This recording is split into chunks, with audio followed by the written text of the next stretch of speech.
Bula bula.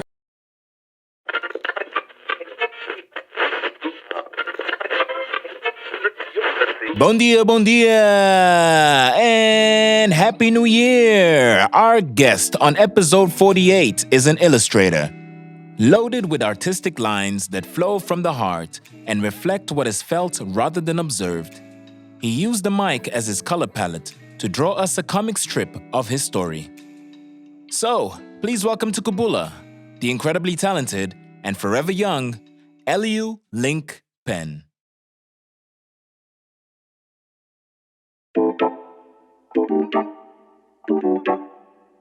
Eu não roubei coisa de ninguém, desculpa lá muito. Há muito boato, há muita poeira nisto tudo, mas muita poeira. Oh my God, my God, my God.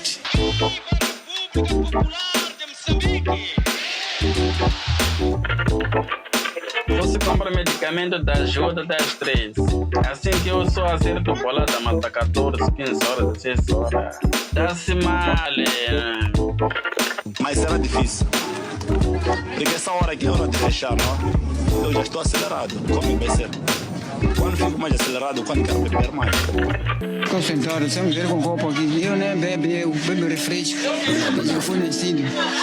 Nem fuma cigarro, nem bebe. Eu que gosto da minha vida. Só pegar mama para ter boa saúde. Só não há outra distância minha. Everybody was a rapper sometime in their lives. Até Marx era rapper. Não, eu nunca fui rapper. Não, mas tu não eras rapper, tu eras Nunca fui Entourage. rapper. Yeah, Tu eras yeah. parte da Entourage. Okay, is that You're a thing? turtle. Is that a thing? Já assististe Entourage? É o show. É um show da HBO. Tens que ver, meu. É classic. Então esse gajo era o Turtle. Mas existe isso? Há pessoal que é só entourage? Yeah! São os leeches, né? Ninguém é que não faz nada, Mas só chillam. não. Put some respect. Há pessoas que têm tipo entourage, mas não só rappers, tipo stars, UFC fighters, boxing. Tu sempre tens aquele entourage. E às vezes, esses gajos, they hire tipo os primos, aquele primo que sempre estava no couch, a fazer nada. Ok, cool, tá aqui um job para ti, I'm gonna pay you. Tu fazes o meu street team, né? Pões os flyers out there para o next show, whatever. Yeah. E essas pessoas acabam de ficar, hey, shit, if they're good at it, they end up creating their own businesses, né? Por causa disso. Então, pões muitas histórias de gajos que estão no entourage, começam com family members ou close school friends, Yeah. depois começam a fazer cenas para eles. Aquele gajo que é o rapper, o main guy, whatever, faz a cena dele, mas o entourage também ajuda. Há gajos que têm histórias que tipo, primos que ficaram tipo o chefe, né? Like, became my chef. Ele cozinhava bem e quando a malta estava on tour, ele cozinhava para a malta, então ele ficou o chefe. Né? So there's many stories, man. I can't remember which rapper it was. Não sei se era Nelly ou whatever. Eu julguei que essa cena do entourage fosse porque the bigger you get, é mais difícil tu conseguir selecionar as pessoas com quem tu te das. Yes. Isso também. Yeah. Então aquele é o teu core.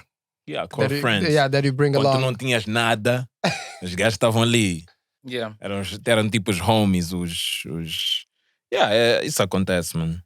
Isso acontece até nos Fortune 500 companies, né? People hire people you trust, essas cenas. Yeah. Yeah. But anyways, hey, temos aqui um famoso, man. Huh? Temos um famous. We always bringing famous people here to Kubula. mas já estamos em 2021, so how about that's what's up, man. That's Primeiro what's up. fã. Entraram com os dois pés, ou direita primeiro, depois a esquerda, Bro, ou the other way around. À 00:30, acho que estava a ir para a cama.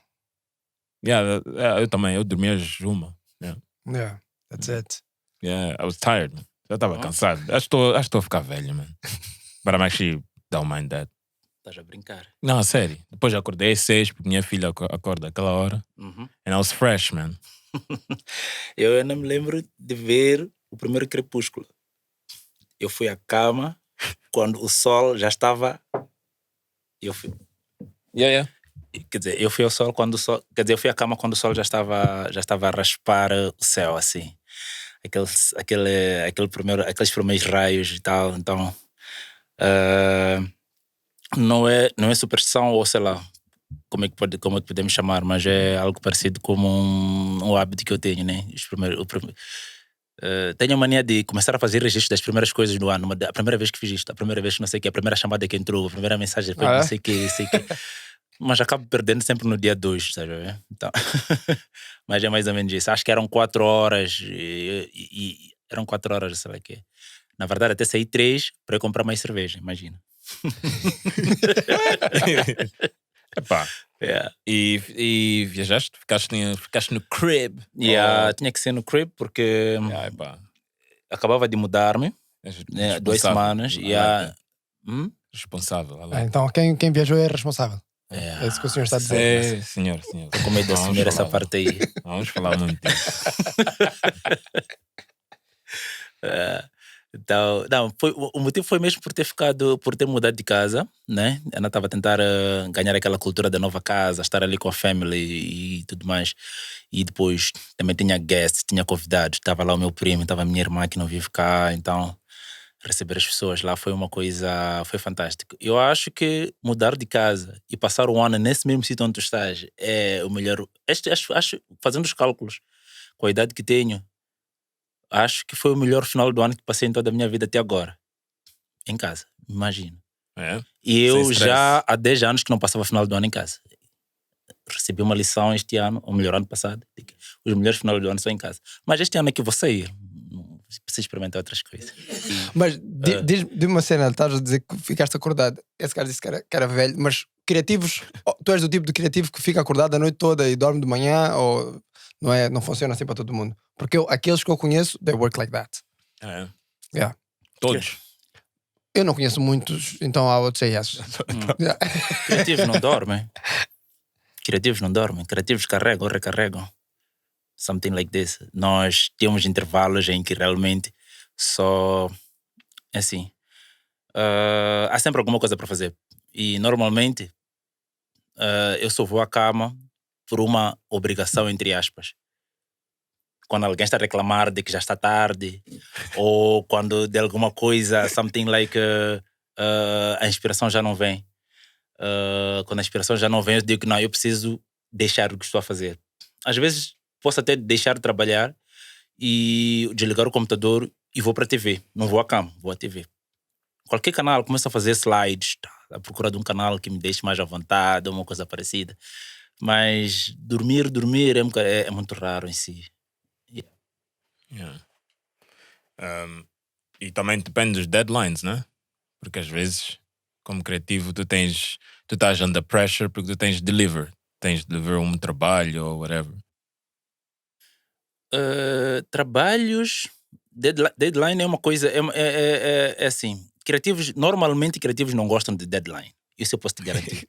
Não gostam de deadline, porque deadline, tu podes dar um deadline, por exemplo, vais encomendar ou vais requisitar um determinado trabalho, e o criativo diz que isso aqui faz em 4 dias, ele te pede, ele diz, ou tu vens, diz que precisas em 5 dias. Ele pode chegar no 4º dia e ficar inspirado para fazer aquele trabalho. No 4º dia, isto é, 24 horas de entrega. Tá vendo? Não é no momento que está a fazer a aceitação do trabalho, mas é assim, ele pode fazer em 1 dia e precisar de 3 dias para sentir o feeling, para sentir nas entranhas do trabalho que vai fazer, né? E essas coisas, na verdade, leva tempo. As coisas não são automáticas, não é o dizer sim e sentar e dizer que já está preparado para fazer. Há uma preparação que se faz, uma preparação mental. Tu fazes pesquisas, vais procurar o que já foi feito.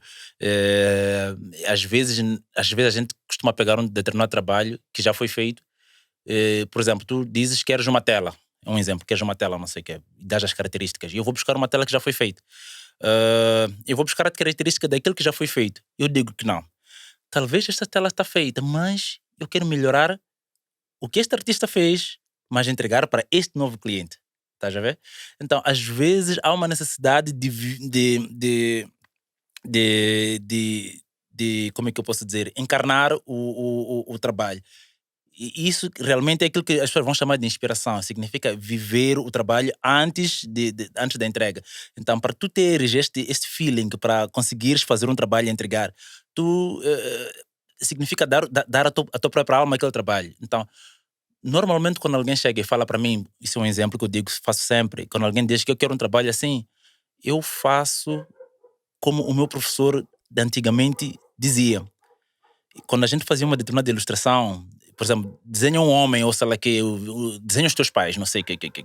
A gente desenhava os nossos pais, não sei o que.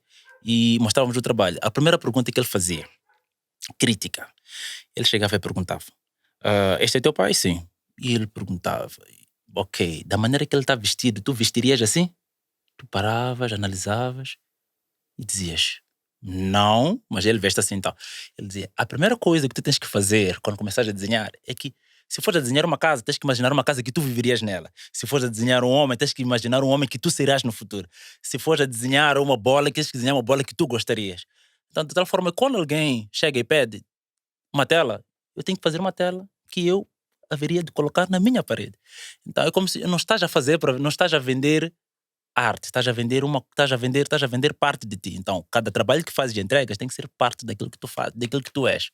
De tal forma que, se o cliente dissesse, já não quero mais, devolve, tu não queimarias, usarias e pendurarias, porque é teu trabalho, é parte de ti que estás a vender.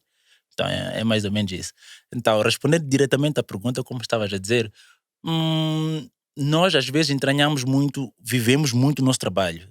Vivemos muitas das vezes o nosso trabalho porque realmente sabemos o que queremos entregar. Podemos não saber como, às vezes podemos, como é que eu posso dizer, traçar uma rota, dizer que para este trabalho precisa isto, aquilo, acolá.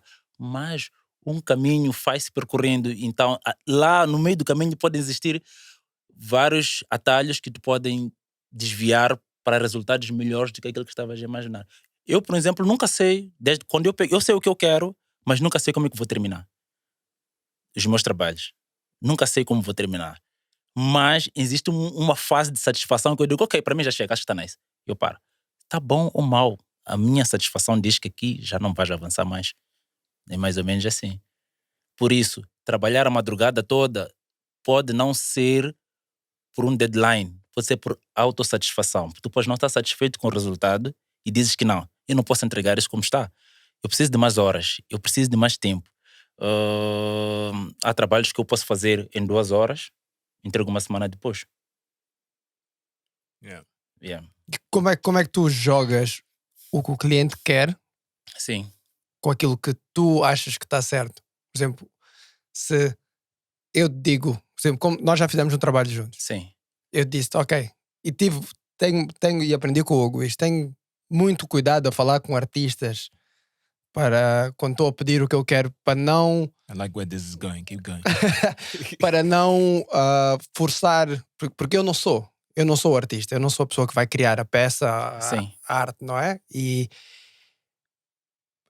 tenho medo de dizer, ok, eu quero assim, assim, assim. Sim. E tu como artista saber que, ok, ele tem uma ideia, mas isto são muitos componentes, ou isto não joga, ou mesmo quando tu disseste, ok, as cores, eu vou ter que ver as cores porque não pode... Tem que gel e ficar bem. Uma harmonia e porque tal. eu posso ter uma ideia de, ok, eu quero o azul, mas o azul não bate com esta outra cor. Como eu, por exemplo, quando eu disse aquela peça que tu fizeste, eu gostava de ter o laranja por trás. Sim. Ou eu gostava de mudar a cor do laranja do Rocket. Sim. Para ter o laranja por trás. E tu disseste, mas a cor laranja e o vermelho nos Rockets dá o feeling de turbinado. Exatamente. Então eu não posso mudar. Se eu mudo isso, tiro esse componente, esse feeling. I was like, ok, tá bom. Então era, como é que tu jogas com isso? Porque de certeza que há pessoas que são um bocadinho mais teimosas. É assim, primeiro é preciso perceber exatamente, é necessário perceber exatamente o que o cliente quer, não é? O que o cliente quer pode não ir de acordo com aquilo que são padrões estéticos. É claro que às vezes temos que extrapolar, temos que saltar um pouco, fugir um bocadinho daquilo que é a lógica do padrão, que é para atingir um determinado resultado, fugirmos um pouco. Mas é preciso, primeiro é preciso aceitar que o cliente, já, quando vem a ti, sabe o que quer. Sabe o que quer. E eu não acredito muito que o cliente, quando vem, seja completamente inflexível. Porque o fato dele saber o que quer, tu tens que saber como dar. E, experiente como ou não, quer dizer, um artista ou qualquer profissional na sua área tem que saber ouvir e, acima de tudo, perceber de que o que ele pede pode ou não ser possível, de acordo com o desejo do cliente. Então, cabe ao profissional, quando falo de profissional, não estou a falar só da minha área, né? Por exemplo, se eu quiser um carro turbinado, vou ao meu mecânico diz: ok, tá bom, eu posso turbinar o teu carro, posso pôr todos os componentes que tu queres, mas não vai atingir o que é que tu queres. Por quê? Porque esta carroceria já não está desenhada para a velocidade que tu queres atingir. Basta de mudar a carroceria. Ao mudar a carroceria, estás a mudar o carro. Então, para mim, eu digo: olha, o que tu queres até funciona neste modelo, mas eu sugiro que, para atingirmos esse resultado, a gente use método X ou Y. Então, trata-se a primeira de negociação. O cliente vem, diz o que quer, eu ouço, e a parte seguinte significa eu perceber até que ponto há a possibilidade de fazer como ele exatamente está a querer. Não é? É claro que existem... Acredito que não existam inflexíveis, clientes inflexíveis, não é? Que não possam, que não estejam dispostos a ouvir nesse caso. Então, porque quando procura um profissional, ele está à procura de um determinado resultado. Então, se ele não estivesse à procura de um determinado resultado, ele faria sozinho, em casa dele. Então, quando ele procura um profissional, é porque também está à procura de um input. Ele não está para vir como um capataz, para impor, dizer: eu quero isto, faz isto e me entregue. Porque, de alguma forma, o profissional sabe o que é que pode vir a dar errado, não é? Quando um cliente, por exemplo, tu chegaste e perguntaste-me: Hélio, eu quero, e pediste-me, eu quero uma ilustração assim, assim. Eu perguntei: onde é que, eu tenho as minhas primeiras perguntas: onde é que queres usar? Como? Quer dizer, nesse caso é a finalidade. Para quê? Eu tenho que desenhar a pensar já no fim. Ele vai imprimir, ou vai estampar, ou simplesmente vai colocar na parede, não sei o quê, em vinil, qual é o material que vai usar. Eu tenho que sempre pensar nesse fim que ele quer, não é? Preparar já o trabalho, fazer a pensar nesse fim. Então, o cliente tem sempre uma ideia fixa do que quer, não é? E depois, o profissional só tem que fazer uma coisa só: materializar exatamente a ideia do cliente. Então, de tal forma que nesse momento, o profissional acaba sendo apenas uma ferramenta. E a ferramenta é trazer o melhor para o resultado do cliente. Apenas isso. Então, ele, nesse aspecto, se for profissional, vai fazer muitos inputs, vai trazer mais coisas, vai propor durante o processo, vai propor apenas isso. Então, fora isso, não tem como agora, se encontrares, se eu em algum dia da minha vida encontrar um inflexível, eu vou ter de entregar o trabalho como ele quer. É verdade que nós, os clientes, nós os profissionais também, de alguma forma, ficamos insatisfeitos quando entregamos algo que o cliente, por mais que o cliente esteja feliz e a gente perceba de que isto não é o melhor que podíamos entregar, não conheço nenhum profissional que fique feliz com um cliente feliz com um trabalho não satisfatório. Não sei se estão a perceber. Yeah. Exatamente, é mais ou menos isso. Então, não se trata apenas de deixar o cliente feliz como meta. Trata-se de entregar um trabalho, né? Entregar um trabalho e tu, como profissional, dizer que eu estou satisfeito com o trabalho que eu entreguei. Está a perceber? Porque o seu trabalho, no final do dia, é o teu cartão de visita. Se eu fizer uma tela e entregar a um determinado cliente, eu não estou a ver o cliente a sair com a tela à rua a fazer publicidade para mim. Mas estou a ver as pessoas que ele vai receber em casa a apreciarem o meu trabalho. E, de alguma forma, há um retorno, por mais que não seja monetário, mas há um retorno. É mais um que tu não conhecias, que vai conhecer o teu trabalho e, de alguma forma, vai fazer algum contato. Então, quando ele leva o meu trabalho, quando alguém leva o meu trabalho, está a levar uma parte de mim. Então, nesse preciso momento, eu tenho que ter a certeza de que quem ouvir o meu trabalho, esse determinado trabalho, tem que voltar. Então, não posso entregar. Eu também, de alguma forma, conhecem as pessoas que trabalham comigo também, que eu sou um bocadinho renitente, né? E eu costumo bater o pé quando digo isto não funciona. Não sei o que eu disse não funciona. Não, quem é o cliente final? Eu falo: liga, que eu preciso falar com ele. Preciso explicar que isto aqui não funciona. Como não tem como, eu preciso explicar que isso não funciona porque eu não posso fazer. Mas tens que fazer assim, tá bom, eu não assino o trabalho. Eu faço, entrego, mas não assino. Não é meu. Tão simples quanto isso. E já tiveste um caso assim? Não, porque sempre que cheguei ao cliente final, discuti e propus e sempre consegui não fazer prevalecer o meu ponto de vista, mas chegamos a uma plataforma de entendimento em que 50-50, né? Eu digo, ok, a tua visão para vender, porque uma coisa é vender e outra coisa é fazer. Eu não posso não entender muito de vendas. Talvez chegou alguém que diz que para eu vender esse trabalho eu tenho que pintar isto de amarelo. Está a perceber? Eu digo que não, o verde esteticamente é melhor. Ele diz, não, põe amarelo. Eu tenho que fazer uma mistura. Entre amarelo e verde vai ser azul. Eu tenho que vender. É mais ou menos isso, né? Então, não se trata apenas de saber fazer. Trata-se também de saber orientar a quem precisa.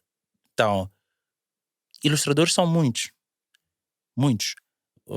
Mas quem são aqueles que podem orientar alguém, não é?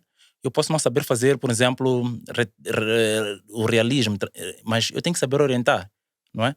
Tu podes precisar de uma tela, de uma ilustração, de uma história, não sei o quê, e vir para mim e dizer, eu preciso de uma história assim. Eu posso não saber fazer. O fato de ser ilustrador já experimentado não significa que eu tenha conhecimento de toda a área. Mas eu tenho que saber te orientar, dizer que aqui é melhor usar esta técnica X, não sei o quê. Não é? Então, não se trata apenas de pegar a caneta e dar cor às coisas. Trata-se também de saber aceitar limitações e saber orientar a um necessitado da sua área e dizer, ok, tá bom, isto aqui não vai funcionar desta forma, faça da forma Y, não X, não é? Então, trata-se também de aprendizado com o tempo, não é? Porque eu gosto muito da ideia de um cliente que me traz, por exemplo, isto é uma coisa que gosto muito de falar, gosto muito da ideia que aparece-me alguém que me traz um desafio que eu digo, isto aqui eu nunca fiz antes. Isto é um desafio, isto é muito bom para mim. Então, para mim, acaba sendo um upgrade. Tem uma fase quando assumes que vais seguir uma determinada carreira. 10 anos depois, sentes que já não tens muita coisa a aprender. Isso significa que estás preguiçoso. Isso é bad. É muito mal. Significa que estás a morrer. Significa que estagnaste. Quando sentes que não estás a aprender nada de novo, algo está errado. Então, sendo esta área uma coisa que não depende muito da questão física, como um jogador de futebol ou um praticante de desporto ou qualquer outra modalidade, mas que recorra muito ao físico, esta área permite-nos aprender mais. Não depende só do aspecto físico em si, né? Um jogador, quer dizer, um praticante de desporto tem uma certa limitação a partir de uma certa idade. Eu não acredito que um designer ou um ilustrador, ou sei lá, tenha uma certa limitação por causa da idade, né? Pode haver algumas questões físicas, claro, que podem... que é a questão da vista, não sei, que vai ficando mais cansado, não sei. Mas claro que a gente reforça isso, mas um jogador de futebol não vai comprar muletas para estender o seu prazo, né? Para estender o seu prazo, é mais ou menos isso. Então, tudo passa por aprender. Então, quando um profissional sentir que já não está a aprender, então, esse profissional estagnou.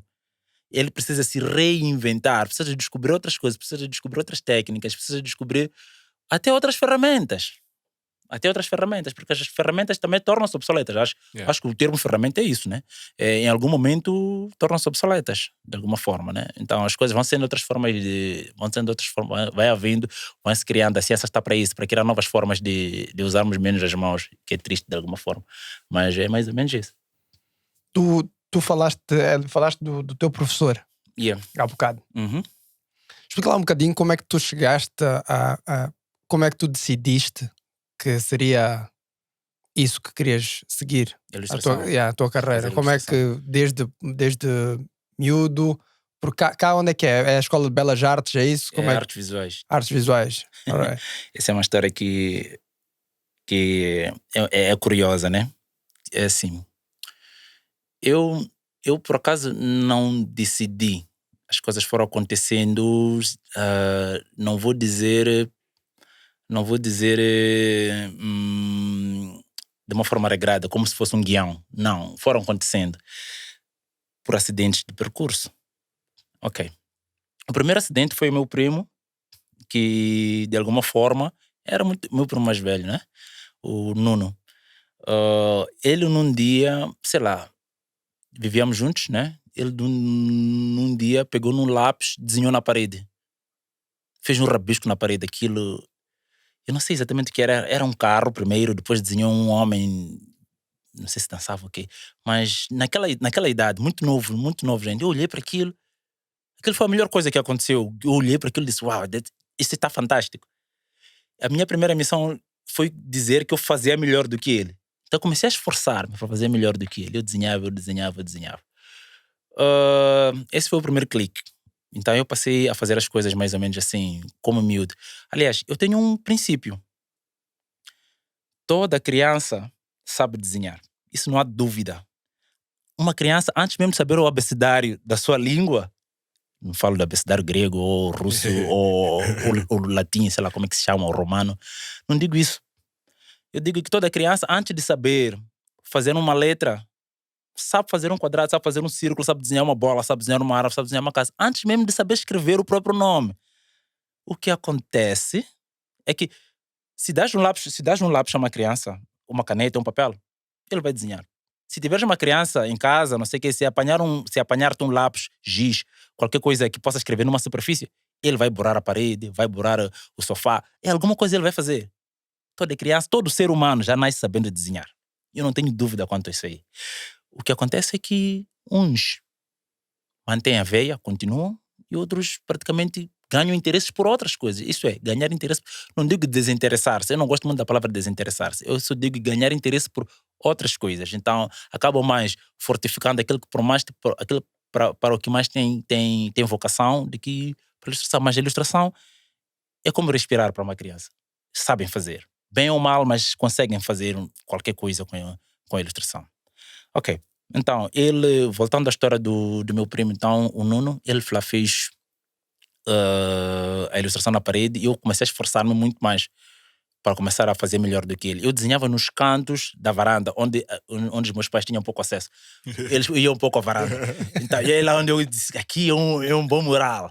Eu lá fazia meus murais, não sei o quê, tentava fazer aquilo. Tu deves ter levado boa chaya quando eras burro. É impressionante que eu não levei boa chaya quando levei boa chaya já um pouco maior. Quando já estava com a idade da primeira, do segundo grau. É impressionante. E já te digo porquê. Então, essa história também faz parte disso, esse percurso, esses acidentes de percurso. Então, feito isso, depois nós entramos nos games arcades. Os games arcades começaram a chegar cá em Moçambique. Então, o que acontece é que gostávamos muito de jogos, Street Fighter, jogos de luta, né? Assim, e lá é que tinham aqueles homens super fortes, não sei o que, musculados. Blanca. E tudo mais. Então, aquilo era... E nós não tínhamos recursos. Aquilo, se bem me lembro, eram precisas moedas para jogar, né? Tu insert coin. E lá ias inserir a moeda e estavas a jogar. Então nós sempre desviávamos os trocos de casa para ir jogar não sei o que. Então, passou a ser um tipo meio vício nessa altura, né? Tinha 11, 12 anos por aí fora. Então já estávamos lá há muito tempo. Então, quando não podíamos jogar, nós estávamos perto num local onde tinha tinha uma sala de jogos mesmo, arcades, aqueles dos 80, 90, dos times. Então, o que acontece nessa altura é que quando nós não tínhamos como jogar, eu só podia ficar em casa. Para fixar aquela história toda dos videogames, eu começava a ilustrar, eu começava a desenhar também. Nessa altura, meu primo já não desenhava. A última ilustração que eu lembro dele, a primeira, foi aquela na parede. Simplesmente isso. E parou para mim parou ali, né? Então, eu comecei já... Depois ele mudou-se. Foi viver para Quilimane, na Zambésia. Ele foi viver por lá. Então, separámos-nos nessa altura durante muito tempo. Então, no meio disso tudo, eu fiquei por cá. Já ilustrava, já desenhava, mas era mais por necessidade, assim, vício, acordar, começar a fazer as coisas. Eu era capaz de perder horas, não me lembrar exatamente de que já são 4 horas. Minha mãe, às vezes, até porque notava que a luz da sala estava acesa, vinha Ele, não estás aí? Tens que dormir. Já é tarde. Eu, epa, mãe, nem vi hora, desculpa. Ia para a cama, mas acordava mais cedo, quer dizer, acordava 2 horas depois, talvez. Ela já me encontrava ali sentado. Dormiste? Eu disse, dormi, mas tudo bem. Desenhava, tudo mais. E pronto, esse foi o primeiro clique. O segundo clique foi quando começaram a aparecer almanacs em Moçambique. Patinhas, Donalds, Mickeys, não sei o quê. Começaram a aparecer em Moçambique. Eu fui colecionando aquilo. Fui colecionando porque uma das coisas que eu fui percebendo é que aquilo é também ilustração. Eu começava a apaixonar-me por tudo que era ilustração em si. E acima de tudo, tinha um fator que eu agora noto, é que não bastava só ser ilustração, tinha que contar uma história. Tinha que ter história ali. Não tinha que ser só uma ilustração de um rosto, um realismo qualquer. Não, isso não me atraía. Tinha que ter história. Então, esse segundo ponto, eu comecei a colecionar almanacs, não sei o quê, tudo mais. Ok. A coisa passou a ser séria. Quando um dia desse, eu disse que passei a levar boa porrada já no segundo ano, já contava na pré, já estava para entrar na secundária. Por quê? Porque eu mais desenhava do que estudava em si, não é? A minha mãe não gostava daquilo. Um dia eu fui à escola, ela descobriu uma palavra que talvez nem se encaixa bem, porque eu não escondia, eu não sabia que ela estava de olho nas revistas. Ela levou aquilo ali, queimou os almanacs, não sei o quê. Eu cheguei em casa, eu notei, eu disse, mãe, cadê a minha revista? Ela disse, guardei. Guardaste onde? Ela disse, eu não vou te entregar, tu tens que começar a estudar e levar a escola a sério. Ok. Passou tempo. Mas quando digo tempo, não estou a falar de uma semana. Passaram anos, eu ia perguntar, cadê os almanacs?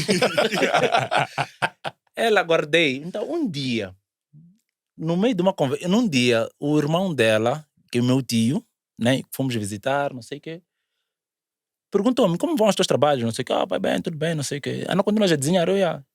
Ela contou, o meu tio contou-me, disse uma coisa. Eu também gostava de colecionar almanacs. Só que o meu pai, nesse caso, o meu avô, o pai da minha mãe, como do meu tio, disse, o meu avô, o meu pai, o vosso avô um dia, recolheu aqueles almanacs, queimou. Eu parei, eu disse, eu já ouvi essa história, só que não queimaram, guardaram. Então eu disse, não, recolheu e queimou. Então eu disse, eu tive a certeza qual teria sido o fim das minhas revistas. Haviam sido queimadas. Eu voltei para casa nesse dia, eu perguntei, mãe, tu queimaste as minhas revistas? Ela disse, queimei, porque já não estava a estudar. Eu disse, mãe, não fizeste uma boa coisa. A partir de já, esse foi o segundo clique, eu disse, a partir de já, se eu não posso ler dos outros, eu vou começar a fazer as minhas próprias. Esse foi o segundo clique. Deixei de ler, eu comecei a ler patinhas, almanacs, né? Das Disney, vamos chamar assim, porque era realmente isso. Primeiro porque estavam em português, vinham acho que era Abril Editora, né? Que vinham e só eram vendidas em alguns pontos. Então, e porque na altura eram muito caras, quer dizer, eram caras porque não tínhamos o poder de compra. Sim. Né? Eram caras porque na altura não tínhamos poder de compra. O que fazíamos é que quem tivesse, nós trocávamos, fazíamos troca de revistas para quem tivesse, por exemplo, eu tenho o número 1, quem tivesse o número 2 a gente trocava, né? Eis que acontece uma coisa fantástica. Começaram a chegar as revistas fantásticas de heroes, de heróis, Marvel, o primeiro contato. A Marvel e os seus ilustradores foram os meus primeiros professores. Eu passei a fazer de acordo com como eles faziam. E naquela altura não havia internet, não havia redes sociais, não sei o quê. Eu acho que eu não digo que foi a melhor altura, mas acredito que foram tempos dourados foram tempos dourados da cultura pop comic em Moçambique, porque todo mundo tinha acesso. Não existiam filmes, nem se pensava que se poderiam fazer filmes, nem se pensava que poderíamos assistir filmes dessa altura. Eu lembro-me que até existia um clube na Polá, na escola, em que nós nos encontrávamos só para saber quem tem o número seguinte, quem já leu coisas assim, discutíamos temas sobre Marvel, sobre... aquilo era uma coisa fantástica, né? E fiz muitos amigos nessa altura, não é? Infelizmente, muitos deles, digo feliz ou infelizmente, ok, vou retificar aqui, gostava mais de ler do que... Eu era o único que apenas gostava mesmo era de contar essas histórias, mas em ilustração. Esse então, como digo, foi o terceiro clique. Passei a guardar as revistas da Marvel, Heróis Fantásticos, não sei o quê. E tinha um primo também que passou a alertar-me também para outro tipo de escola, porque existia a escola ocidental, que era a escola americana, da maneira como eles faziam e vendiam as suas histórias, e tinha uma outra escola europeia, exatamente a belga e a francesa, que eram os Luke Luke, Buddy Longway e Asterix, Gaston Lagaffe, exatamente, e Rantanplan, que é também do e tinha outra também, como é que é? Marsupilami inspirou. Exatamente. Olha, aí eu senti que esse traço para mim estava um bocado atrasado, porque era muito cômico, não era muito, eu dizia, olha, havia muita distorção em termos de linguagem, era uma linguagem completamente diferente. Tintin. Sim, só os pontos como olhos. Aquilo para mim foi o primeiro contato que eu tive. Eu disse, mas essa escola é diferente, não é igual, não é fantástico como americana. Eu dou o exemplo do americano porque realmente é uma escola completamente da europeia, completamente diferente. Ora, eu gostava da maneira como eles narravam, da maneira como a escola europeia fazia o quê? Como ele narrava a história, como os ângulos ao narrar, ao ilustrar uma determinada cena, ele escolheu, dizia, estes gajos são terríveis, mas eu acho que eles usam a arte para brincadeira, porque eu estava com a filosofia, com a ideologia maluca de que a escola americana era melhor. Estava completamente enganado. Porque eu comecei a beber, assim, para quem começa a beber de um tipo de água, não é? Enquanto não conhecer a outra, porque ela vai ser a melhor. Sim. Então foi quando, aos poucos, fui me apercebendo de que existe uma outra escola, existe uma outra forma de fazer. Aí, nessa altura, já começamos a entrar também na era da televisão, em que começa a vir já os desenhos animados. O meu primeiro contato com desenho animado foi de TMNT, Tartarugas Ninjas. Aqueles foram os meus primeiros... Sim, foram os meus primeiros heróis. Nice. Foram os meus primeiros heróis. Então eu comecei a perceber, isto aqui é fantástico. Porque a maneira como eles narravam também, eu comecei a fazer já uma espécie de copy-paste. Eu via na TV, já queria representar no papel, não sei o quê. Então aquilo acabou ficando um vício. Foi quando, na sexta classe, penso que foi em 96, surgiu uma oportunidade de fazer inscrição nas artes visuais. Não era matrícula, era inscrição. Eu fui fazer a inscrição. Pedi dinheiro à minha mãe, não sei que ela desconfiava muito, pensava que ela tinha uma visão só de que artes visuais era só fazer desenho. Ela dizia, eu não vou meter meu filho só para fazer desenho. Cadê a matemática? Cadê o português, a história, a geografia? Eu disse, não, mãe, não te preocupes, tem lá isso tudo. Só que vão te especializar para uma determinada... Ela, ok, não tem problema. Deu-me lá, eu lá fui, fiz a inscrição. Nessa altura estava-se a formar o primeiro ano. Já não me lembro, era para fazer parte da turma do primeiro ano, né?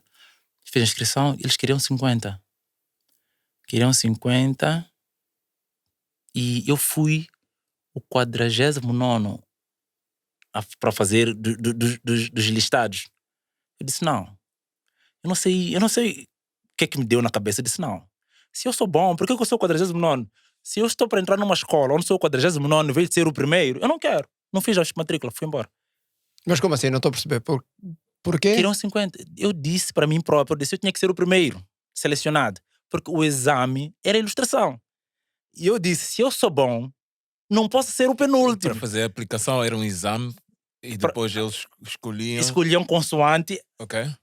Consoante a técnica usada, o grau de de maturidade em termos do traço, né? E tudo mais, aquela coisa toda, né? A técnica, não sei o que. E aquilo era feito no momento. Né? Ok. Eu fiz.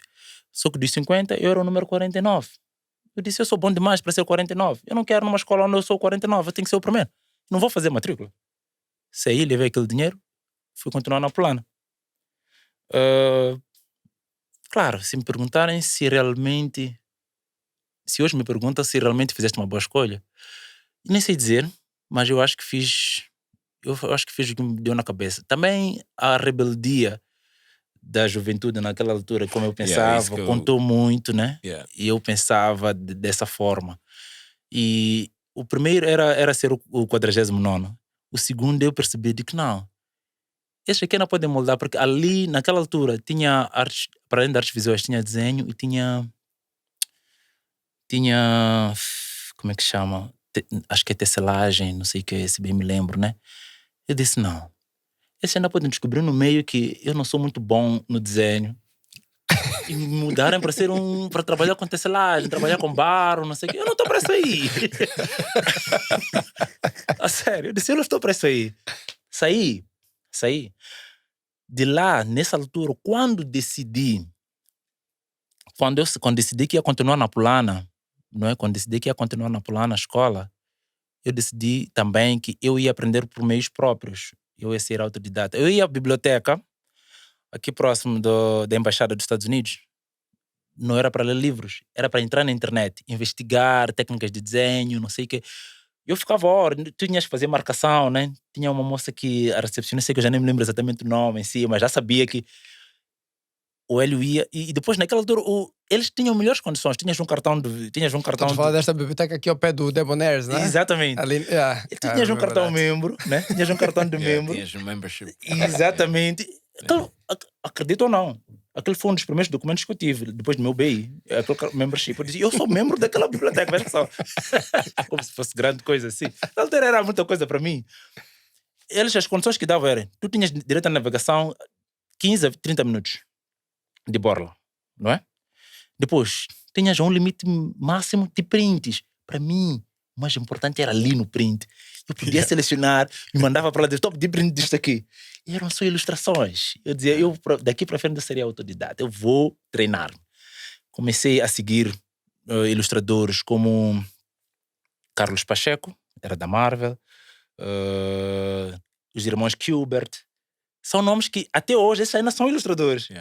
Mas quando hoje eu vejo a arte deles, digo, eu estava a seguir isto mesmo.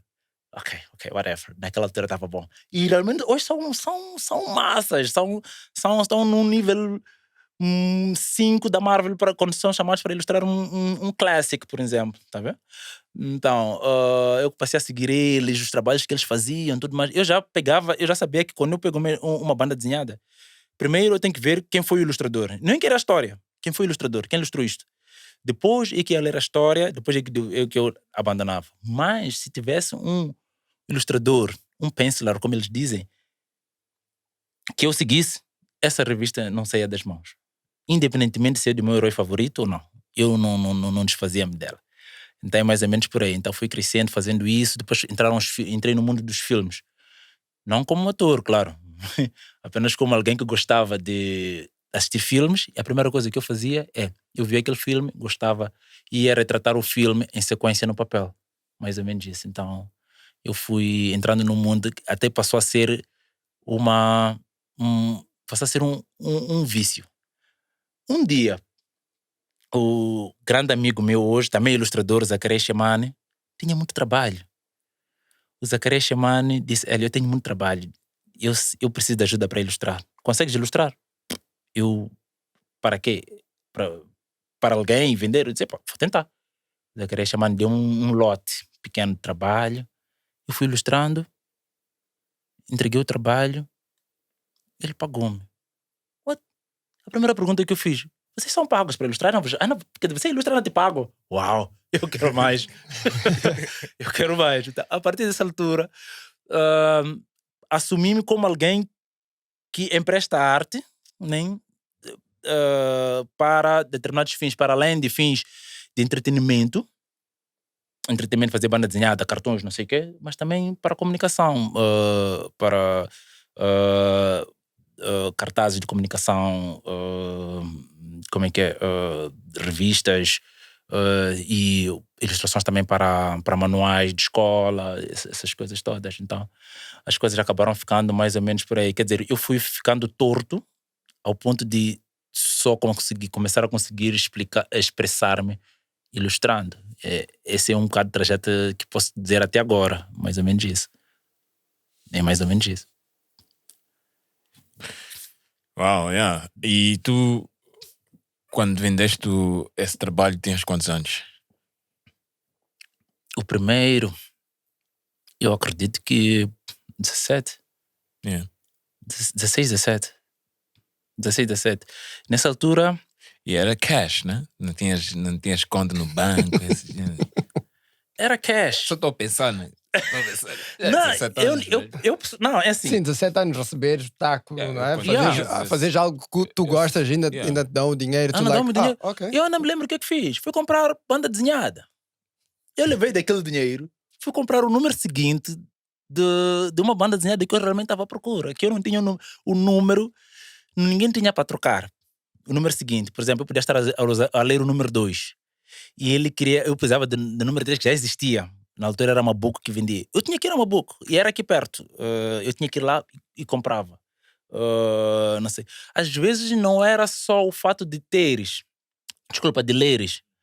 Era o fato de seres o pioneiro a ter o número K. Aquilo também dava-te um status. As pessoas sabiam de que se procurar Joelho, ele tem aquele número. Aquilo era uma questão de status também. Era tipo, sabes, eu acredito nisso, porque era tipo, eu lembro que mesmo quando tu tinhas o novo álbum de DMX em CD, estás a ver? Era, Hugo, tem o DMX, o novo que saiu, and then there was X, esse gajo tem. O Anarchy de Busta Rhymes, esse gajo tem. Ou whatever. Depois na school ou whatever, na street. Como é que é, bro? Na boa, vamos trocar, meu. E depois tinhas aqueles bradas que aquela cena não voltava. Never saw it again. Mas isso é... Não vou blast with names.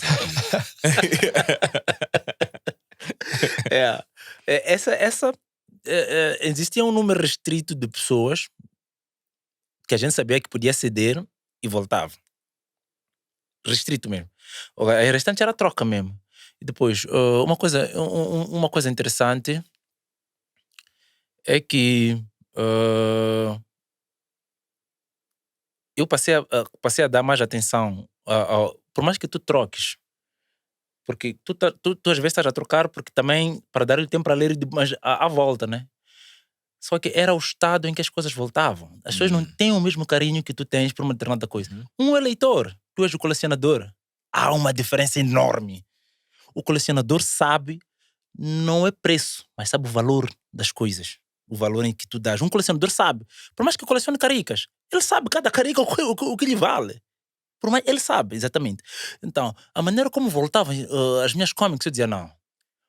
Por mais aficionado como eu que tu sejas pela banda desenhada, tu não estás a tratar a banda desenhada como deve ser. Às vezes voltava sem capa, ou a capa separada do miolo. Aquele para mim era triste. Era completamente triste. E eu dizia, ok, nesta forma de desenvolver as coisas, não dá. Porque se tu me devolves sem a capa, como é que eu vou emprestar o seguinte? O seguinte vai me voltar sem os agrafos. Não é isso que eu estou a querer. Isso é uma banda desenhada. Para mim vale muito, tá a perceber? Não é pá. Essa comunidade ainda cá? Não. Esquece. Então, estás-me a dar razão. Na conversa que estávamos a ter antes de começarmos a gravar, que eu disse que a comunidade de BD cá deve ser muito pequenina. A comunidade de BD... Eu esperei quase 1 hora para te apanhar nisto, velho. Espera. Ela até pode existir. Eu não digo que não exista. Mas crescemos.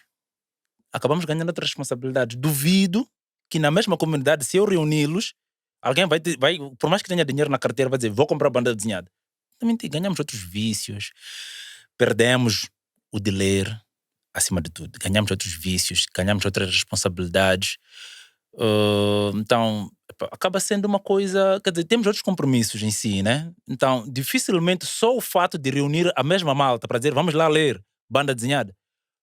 Se eu encontrar 10 pessoas eu hei de ter 9 motivos para não virem.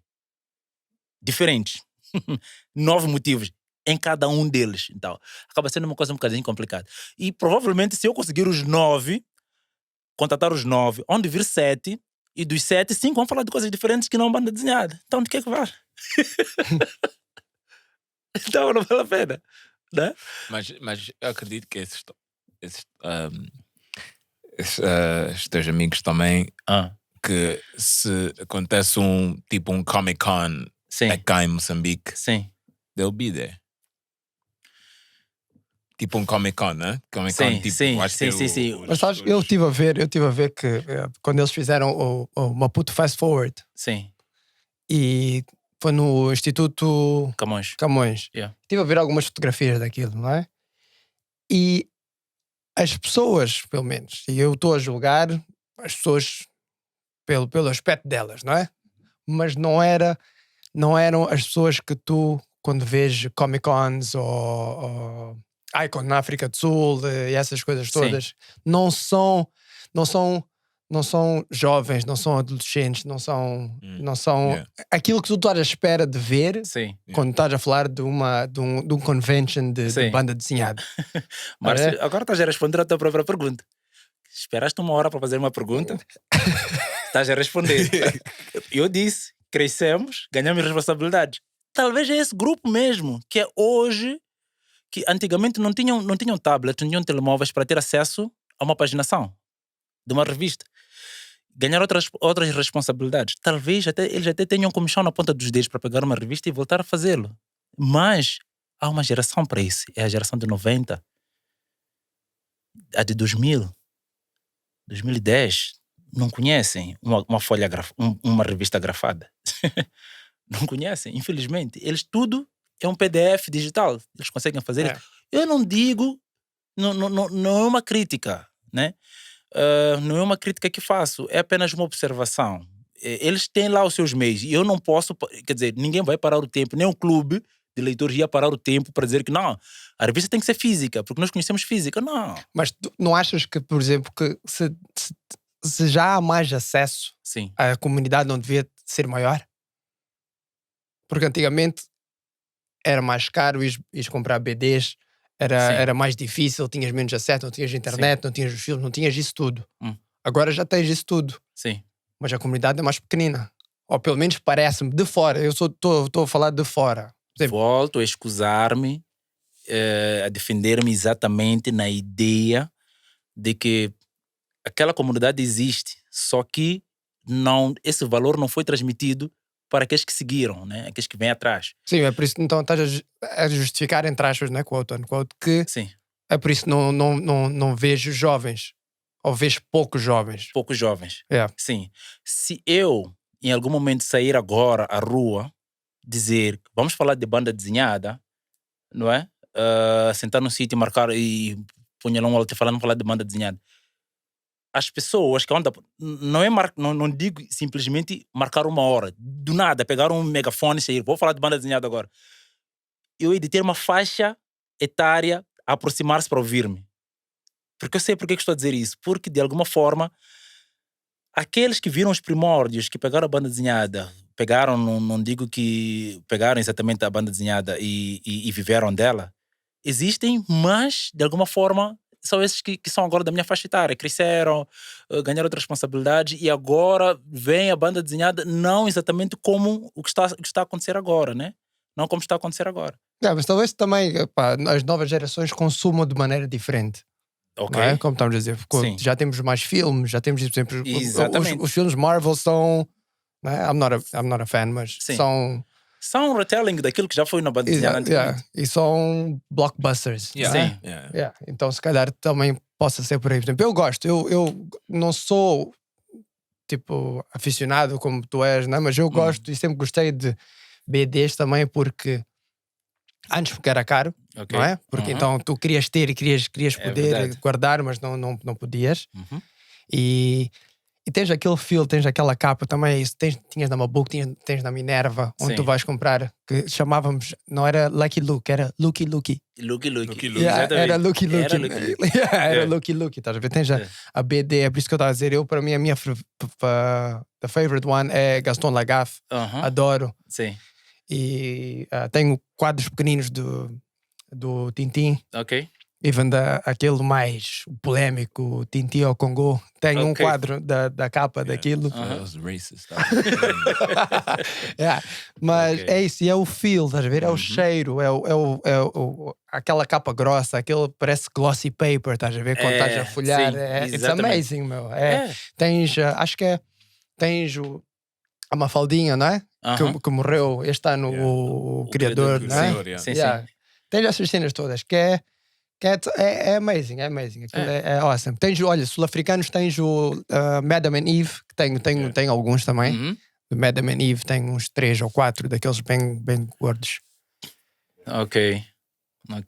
Então, mas não vejo para além do pessoal da nossa faixa etária e da nossa geração que tenha muito isso. Não vejo o pessoal mais jovem a ir buscar isso. Assim, eu penso, claro que de alguma forma não terei todos de acordo com o que eu estou a dizer, mas é a maneira como eu vejo, como eu penso, é que de alguma forma acho que a leitura e literatura são coisas completamente diferentes. Acho que a leitura perdeu-se muito a cultura de leitura, não é? A primeira pergunta que eu ia te fazer é: quantas bibliotecas públicas temos? Primeiro, não são muitas. Então, depois, quantas pessoas, quantos jovens de uma determinada faixa etária conseguem sair à rua, né? Passar por aqueles vendedores de rua que têm os livros expostos no chão, na calçada, tiraram dinheiro, comprar e levarem para casa? Dificilmente. Dificilmente. Está a perceber? E depois, uma coisa muito interessante. Temos a pessoal, as jovens, né? As jovens agora que estão muito preocupados, estão na parte agora na fase da construção das suas próprias casas, não sei o que. Quantas pessoas se perguntarem, eu não sei, é só um ponto de partida para nos questionarmos, que eu também questiono. Quantas pessoas queriam um espaço na sua nova casa para fazer uma prateleira para livros? Não estou a dizer comprar uma estante. Dizer que aqui eu vou pôr uma prateleira, eu vou colocar livros. É só um ponto de partida para questionamento, não é uma crítica, porque é preciso perceber uma coisa interessante, né? Que é verdade, tu podes partilhar um link de um livro, não é? Mas não podes oferecer embrulhado um link. Nunca vais oferecer. Está a perceber? Um link embrulhado numa caixa com fita. Um livro, oferece livros hoje. Oferece-se. É claro que quem oferece um livro hoje vai dizer: esse gajo é conservador. Talvez se for um Kindle que vem com os livros ali, um gift voucher. Estás a ver? Não, mas sabes, olha, por acaso em dezembro nós tivemos o nosso último meeting antes das festas e o Sabaca, que é o terceiro membro aqui do Kubula, ofereceu-nos livros. Amazing ones, actually. Eu estou ao meio daquele que ele ofereceu. Ora aí está. Está a perceber? Ora aí está.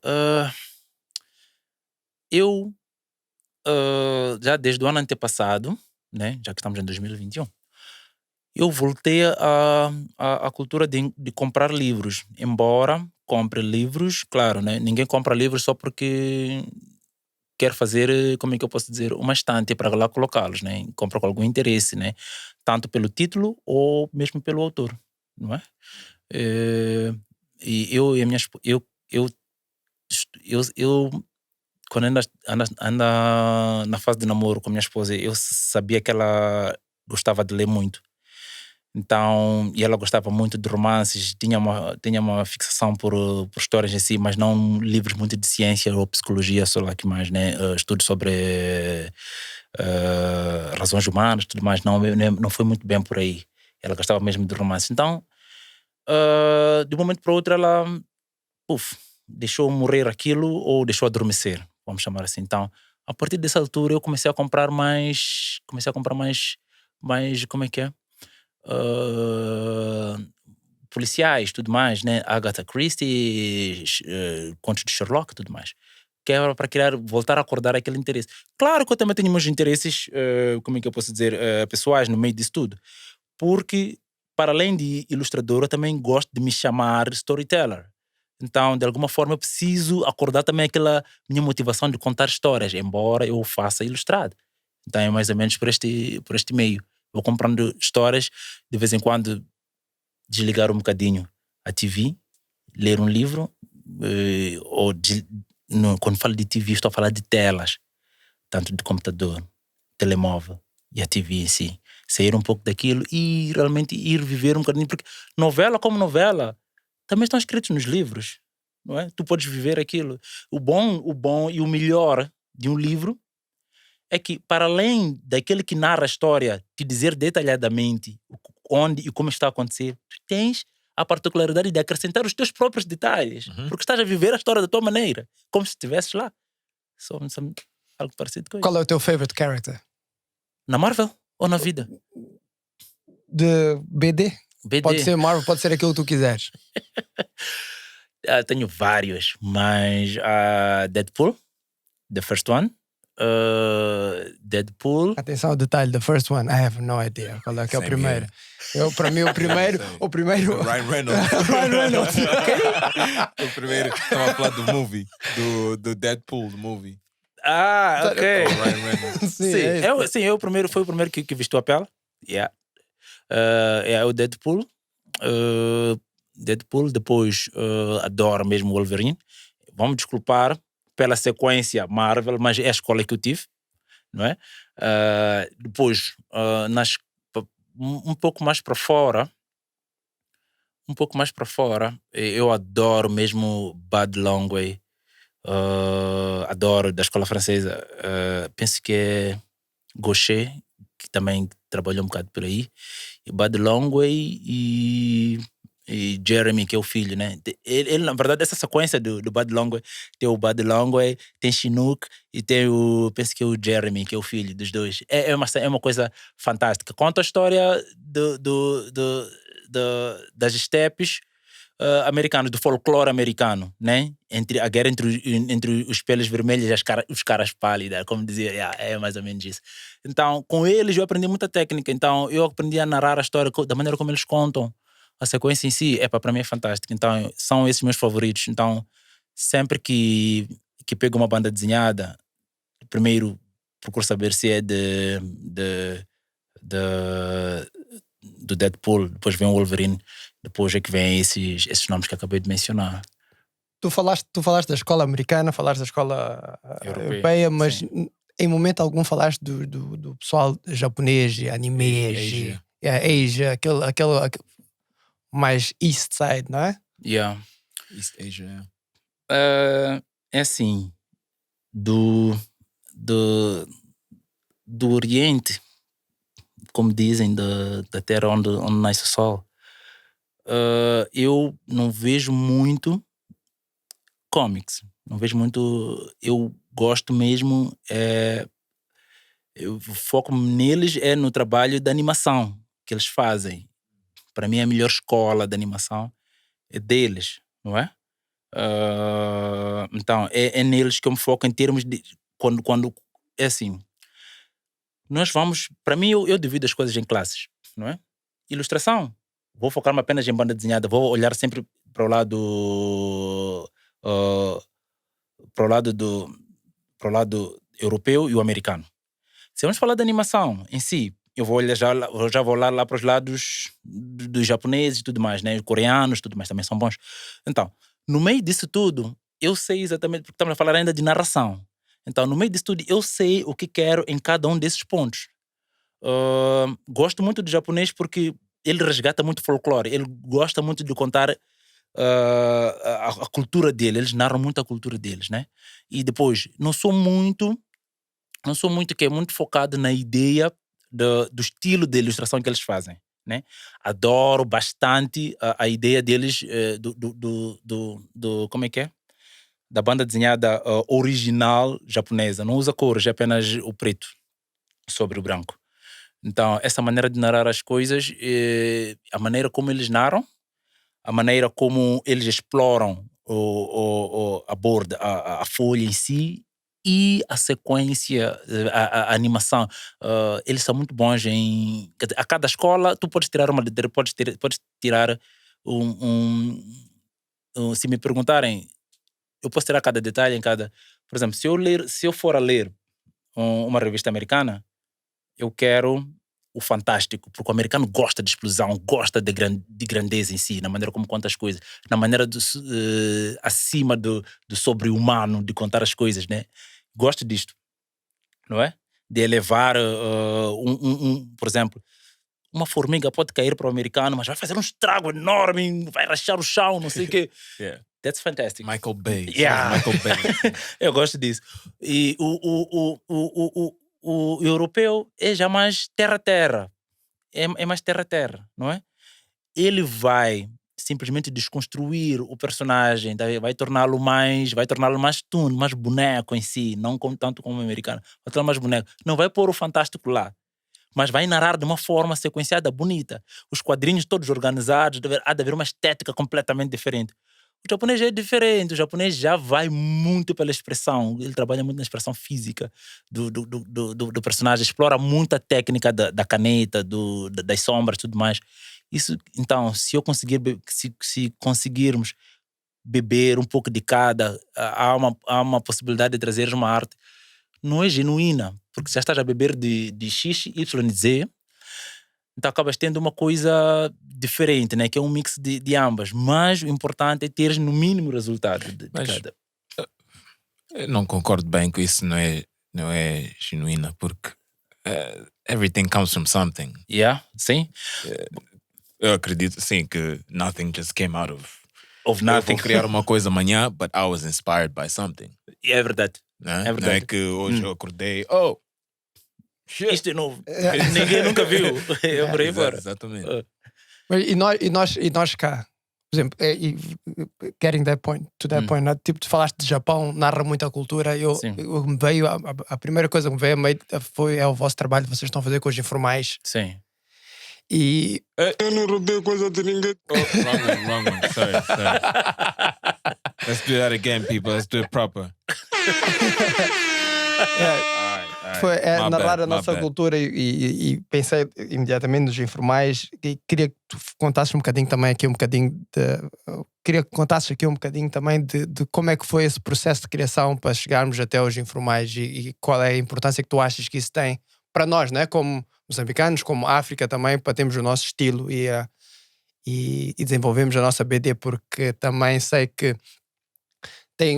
é mais West África, não é? Tem Nigéria, são muito grandes, Ghana, não é? África do Sul, obviamente.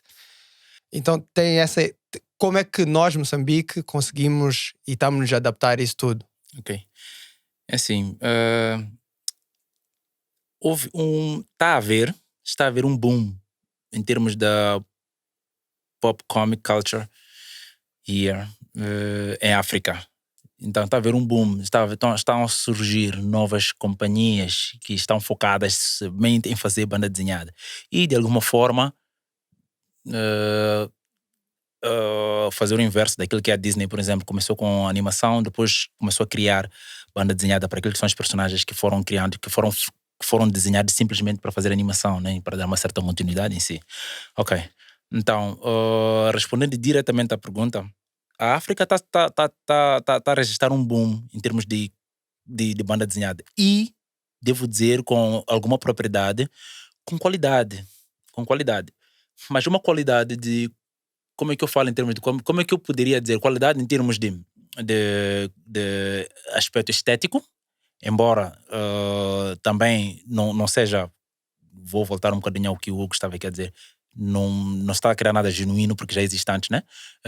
Com alguma qualidade estética e, acima de tudo, qualidade narrativa, da contação.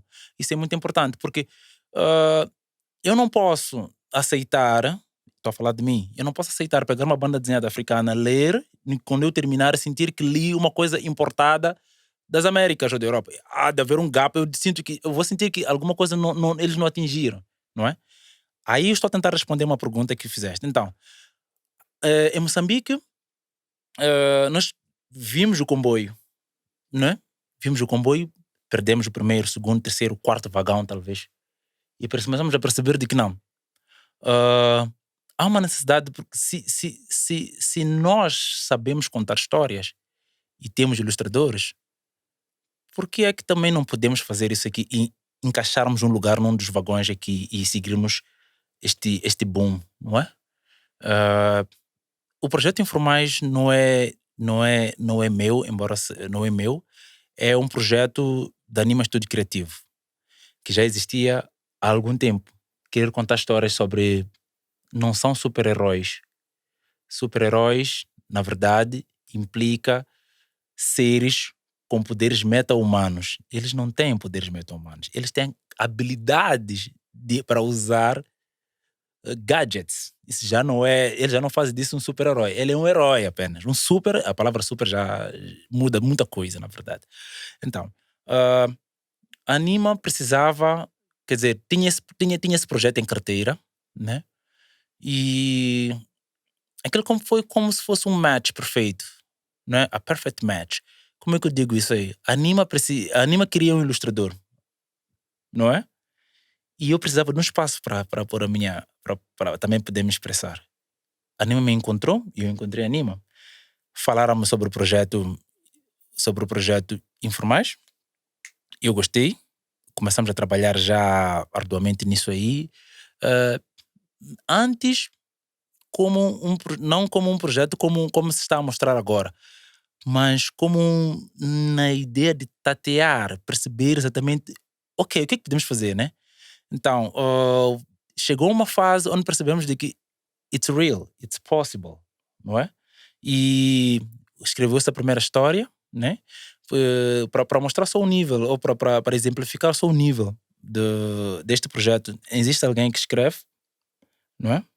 A história, a narração, tenho eu que ilustro e temos também uma equipa que está para fazer a revisão tanto do texto. Quando digo revisão, não é exatamente textual em si, mas é em termos gerais, estéticos, como é que estão enquadradas as cenas que desenhamos, como é que as coisas foram ditas em termos de texto, não é? Porque uma coisa é escreveres para cá, e quando digo para cá é no sentido de que estamos a tentar trazer algo, né?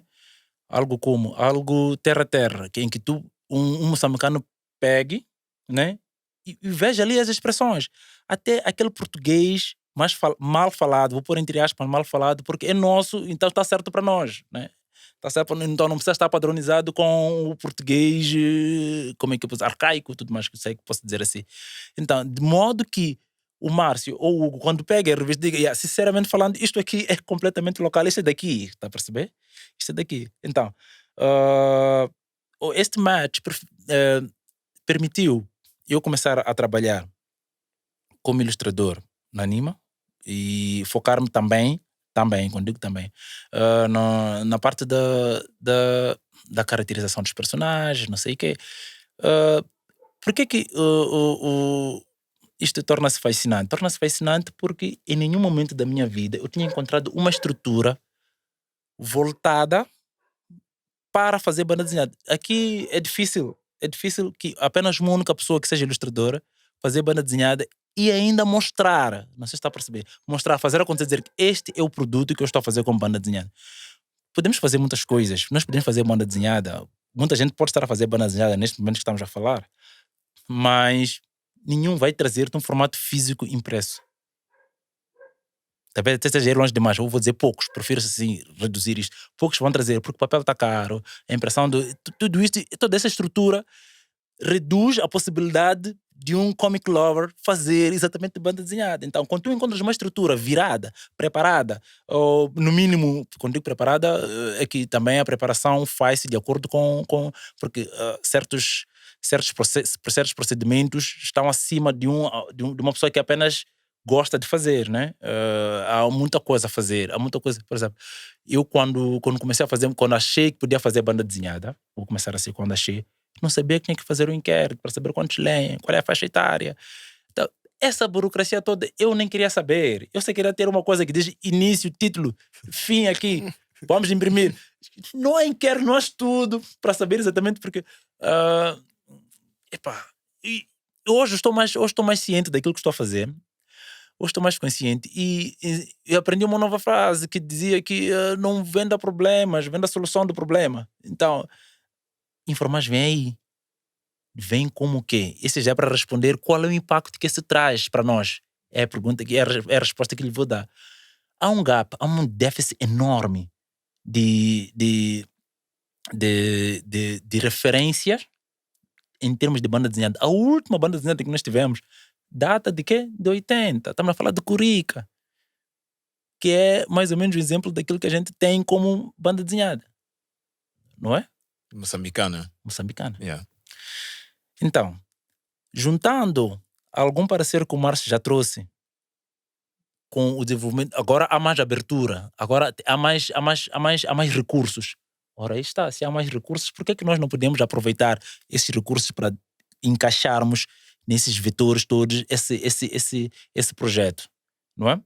E acima de tudo, fazer acreditar, mais do que fazer acreditar é trazer aqueles que são comic lovers juntos. É agora que vamos voltar a falar do clube. Agora vamos voltar a falar do clube. Trazermos de volta, né? Esses lovers para nós, não é? Então, mais importante, perceba só, mais importante do que fazer banda desenhada é resgatar a cultura da leitura, não é? As pessoas já não leem, as pessoas estão mais habituadas agora aos TikToks, não sei o que, vídeos, não sei o que. Ok, eu não estou a criticar que isso é a tendência do momento, mas nós também podemos encaixar, resgatar aquilo que já foi nosso, não é? Veicular para essas pessoas, trazer diferença, nesse caso, né? Trazer algo diferente. Então, a ideia passa por primeiro resgatar resgatar aquilo que é a cultura de banda desenhada em Moçambique. Não pretendemos ser pioneiros ou os últimos, pretendemos ser apenas os vetores que vão trazer esse amor à banda desenhada. Depois, temos aqueles que fazem banda desenhada, mas também não têm expressão, né? E se tivéssemos nós perto e conseguíssemos fazer tudo junto, estás a ver? Porque eu sozinho, por mais habilidoso que eu seja, por mais forte, por mais técnica, por mais referência que eu seja, sozinho, eu não vou fazer. Eu vou fazer, quer dizer, não vou aparecer, eu vou fazer, e o que vai acontecer? É que há de aparecer nas redes sociais, tudo mais, aqueles que são os meus seguidores vão aplaudir e amanhã já ninguém lembra, nós para do próximo post. Tá vendo?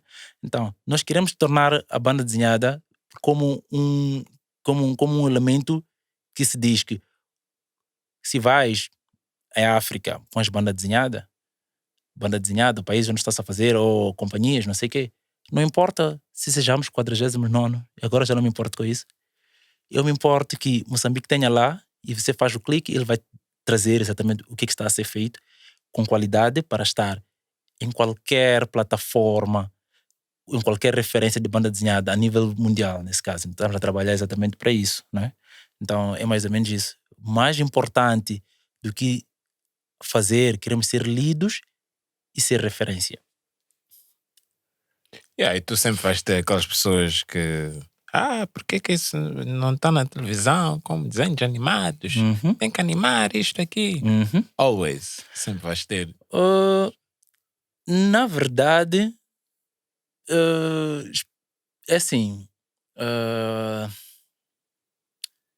a Disney não começou com banda desenhada. Depois perguntaram, com certeza absoluta, alguém também, mas por que não podemos imprimir isto aqui? Não é? Depois começou já a fazer-se. Então, a ideia passa por aí, mas nós temos que começar de algum sítio, não é? Nós criamos a Gênese, que é a banda desenhada primeiro, não é? Se já é difícil, imaginem, se já é difícil começar por fazer um lançamento de uma banda desenhada, vamos lá pensar então o quão difícil pode ser vincular para uma TV. Já há outras condicionantes, não podemos pensar apenas que fazer banda desenhada e depois saltar para a tela seja uma coisa no TikTok, como se diz, as bases estão criadas. Tu podes criar a base para fazer uma banda desenhada, mas vais ter de recriar outra base, não, ou dizer, vais ter de criar outra base para levar aquilo para a tela.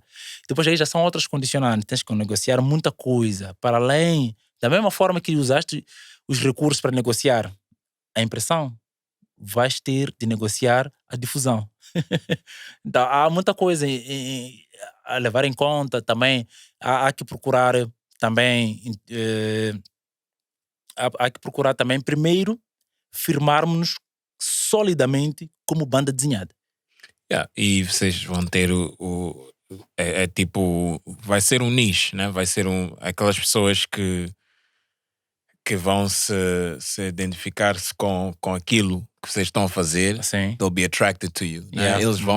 Essas pessoas existem. Eu acredito que existem. Estão lá, exatamente. Estão lá. Falamos Algumas do estão clube. a vir aqui. Exato. E essas pessoas são os consumidores. São né? os consumidores. E later on, se tiver essa oportunidade, isso também vocês vão crescendo e vão ter essas oportunidades de fazer something, já outro canal, exatamente. outra plataforma. E é importante também no fim do dia também inspirar mais pessoas a desenharem nas paredes, percebes? Sem dúvida. Yes. Sem dúvida. Porque é assim, houve Comic Con 2019 na África do Sul. A primeira vez, se não me engano, foi a primeira vez que aconteceu em África. Serei corrigido com o tempo se estiver errado. E vou adiantar até eu pedir desculpas se for o caso. Então, houve. E nessa altura nós já tínhamos um dummy. Quer dizer, já tínhamos um esqueleto daquilo impresso, daquilo que eram os informais.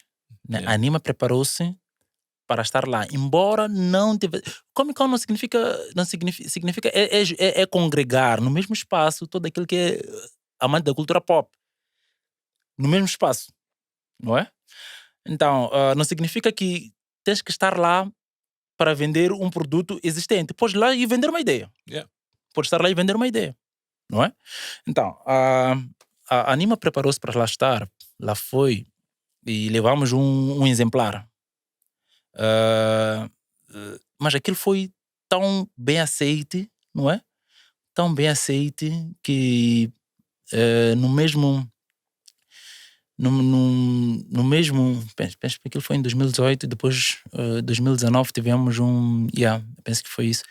Em 2019 tivemos uma visita do Instituto Stellenbosch da África do Sul, que estava mais interessado em saber o que é Anima, né? Tudo isso por causa da revista, por causa daquele exemplar. O que é Anima?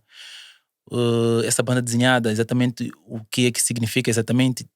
Tivemos logo a seguir visita entre aspas, né? Que eram alunos que cá vieram, fizeram um mini estágio, né? Na Anima, e de alguma forma se inteiraram um bocadinho sobre aquele estágio de fim de curso. Estiveram lá e tudo mais. That's amazing. Nice, Sim. E estiveram lá, viveram um bocadinho daquilo que é a nossa cultura. Ficaram cá uma semana, trabalhando lá conosco e tudo mais, e participaram diretamente naquilo que é o projeto Os Informais, né? Olha, a maneira como aquilo foi aceite, não é? Eu próprio, de alguma forma, tive dúvidas da qualidade falo em termos estéticos da revista, inicialmente. Mas eu estava tão quadrado, de tal forma que tive que perceber que uma banda desenhada não é só a parte estética do que se vê. A narrativa, a história também é alguma coisa. As pessoas podem não te comprar a história, a banda desenhada simplesmente pela ilustração, que é o que você já faz há muito tempo, quer dizer, eu. Então, também pela história. As pessoas podem apaixonar-se pela história, pela ideologia que estás a vender. Por exemplo, um bom exemplo disso é o que estávamos a falar, por causa da Mafalda. Mafalda não tem nada de especial. Não tem nada. Quando se fala de ilustração. De ilustração. É tudo a história e a mensagem por trás, não é? Exatamente. É exatamente por aí. Então, aquilo foi tão bem aceito, de tal forma que continuamos a manter contato com a reitoria do Instituto constantemente, que eles estavam interessados, que poderiam, de alguma forma, revermos certos princípios de impressão na África do Sul, por aqui, não sei o quê. Então, foram coisas que foram acontecendo caminhando. Como aquilo que eu tinha dito logo no início, né? Há caminhos que tu podes fazer um trajeto, mas um trajeto não necessariamente tem de ser reto ou seguido sem uso de recursos secundários. De algum momento vais ter de fazer uma curva. Se eu saio daqui e vou a Ponta Douro, encontro um engarrafamento, significa que se eu conhecer um outro atalho, não posso usá-lo, né? Para mim o mais importante é o fim. Está a perceber? Então é mais ou menos isso. Então, para responder taxativamente, nós esperamos trazer para cá um elemento que seja de referência. Está a falar dos informais. Os informais e que de alguma forma as pessoas, o moçambicano, se sinta representado nele, né? nesse projeto, né? E que de alguma forma o ilustrador não precisa ser o Hélio Januário. Temos excelentes ilustradores. Há várias pessoas que podem fazer parte deste projeto, porque o projeto dos informais é da Anima, mas é para os moçambicanos primeiro e depois para o mundo em geral. Então, está aberto para qualquer contador de história, qualquer narrador que saiba contar história. O Hugo sabe contar histórias. O Hugo viveu uma coisa e acha que de alguma forma isto aqui pode, até argumentistas. Um argumentista não precisa exatamente saber contar a história. Tem que ter só um argumento, dizer, que tal nós contarmos isto aqui? Eu vou contar um narrador vai dizer, essa história pode ser contada melhor se acontecer isto antes, isto depois, isto não sei o que. Então aí já desdobramos isto tudo em uma única história. De um argumento fazemos uma história. E de uma história chega a mim, vou ilustrar. Depois dali é tudo print, a história está lá. Então é tudo aquilo que é apaixonado, porque tem muita gente talentosa aqui fora que sabe contar história, sabe escrever, sabe contar história. Tem muita gente que sabe ilustrar. Tem muita gente que, por mais que não saiba ilustrar, pelo menos sabe colorir, não sei o quê, sabe? Então é tudo uma equipa ou um projeto que está para abraçar todo aquele que é de alguma forma que se identifica como comic lover, tanto como contador, tanto como ilustrador. Por aí. Tu és o único ilustrador dos informais? Eu sou o único ilustrador dos informais. E porquê que eu estou a perguntar isto? Porque quem abre a tua página do Instagram Sim. e vê o teu traço, como eu estava a dizer, Sim. não é? Muitas dos teus personagens são, como é que se diz? Não sei se esta palavra é certa, mas é antropomórficas, não é? Ok. Que é o... meta-humanos, meta disto, meta daquilo. Exatamente. Okay. Não é? Uhum. E nos informais tu não tens nenhuma. Nenhuma. Então, por que tu achaste que não havia? Ou foi uma decisão consciente? Foi uma decisão do grupo? Ou foste tu que tentaste ir por um caminho diferente? Ai. Márcia, se eu perder o emprego, a culpa é tua. Mas eu vou responder isto. Uou! Mas eu vou responder isto aqui. Olha, é assim. Ok, tenho que ser honesto. É assim. Os informais não são o meu traço. Sim, isso eu reparei logo. Não é o meu traço, não é a minha maneira como eu vejo. Então, aquilo é um traço da Anima em si, está a perceber? A Anima... Production House. Anima nós trabalhamos tanto para chegar àquele nível, aquele traço, né? Que de alguma forma eu acabo sendo um pouco uma espécie de camaleão, né? Eu tenho que vestir aquela pele dos informais para fazer a banda desenhada dos informais. Mas fora daquilo eu sou o Link, eu sou o Hélio Januário. Já estou a fazer os meus meta-humanos com as cabeças de galinha e corpo humano. Não sei o que, eu ponho mais detalhes. Yes. Eu também, sim. É verdade. Então, isso para mim não sei se me faço entender. A identidade dos informais é da Anima, não é minha. Sim. Exatamente, é só isso. Eu entendo, É completamente. Então, nós não estamos. Não é uma coisa que está a ser negociada ou não. É completamente isso, né? Então, de tal forma que eu tenho que me esforçar tanto para quando vestir o casaco dos informais, eu tenho que trabalhar naquela traço, embora eu assine com o mesmo nome, não é? Mas agora, tirar do casaco, eu vestir o casaco do Hélio ou do Link, pronto. Não é? E no futuro pode acontecer que vais participar ou fazer parte do grupo que vai fazer uma outra cena. Exatamente. Então aí também o traço será completamente outro, não é? Então é mais ou menos... é verdade que, na verdade, quem pega as duas coisas, quer dizer, os dois trabalhos, né? Pega o meu pessoal ou pega os dos informais, né, da Anima, e acaba percebendo de que há uma diferença, não parece a mesma pessoa que fez, não é? Yeah.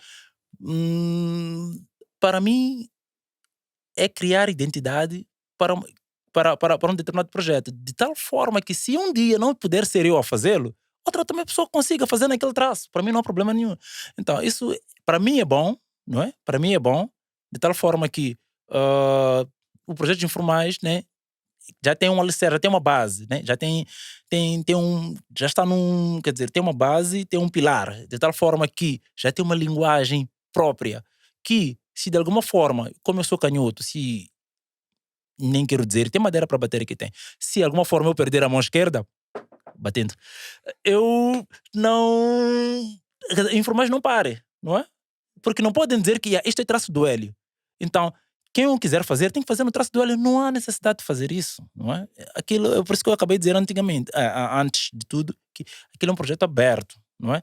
De tal forma que também a linguagem ou a expressão também está aberta para novas experiências, para novos traços, não sei o quê, né? Se de alguma forma, só terminar esta parte, desculpa, se de alguma forma me for a cabeça, não me for a cabeça, eu propor uma nova linguagem para os informais e for aceito, vai ser essa, mas de modo que não muda a essência daquilo que são os informais. É só isso.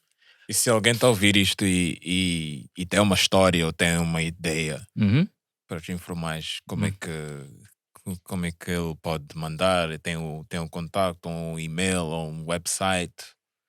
Ou ainda não abriram essa parte de receber histórias e ideias?